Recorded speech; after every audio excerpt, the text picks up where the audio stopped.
There are tons of software and tons of decorative software, everything from choosing the color of your room to laying out a space, how to place furniture, etc. All of that being said, I believe it's virtually ineffective. There's something to be said about walking into a room, filling the space, listening to a client or developing the theme of a room and designing that space specifically from concept to completion.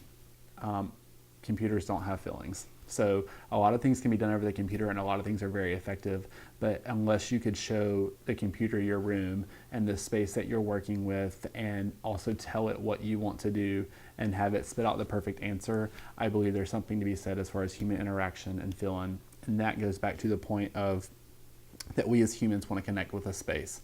We want to walk into a space, whether it's traditional or modern, whether the edges are soft or jagged, whether it's cold or warm by the colors. All of those things play into what a person wants to feel when they walk into a room. And you have to truly analyze a room or a space on a personal basis and kind of go from there. I do most of my sketches either by hand and then also by putting together boards.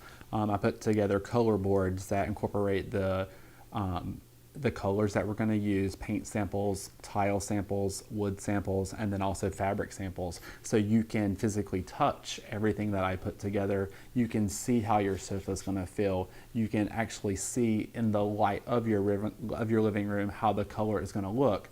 And we often know, or those of us who have tried to do something on a whim, and you go to your local hardware store and you pick out a paint sample and you paint a room and you get home and you're like, oh my gosh, this is not the right color.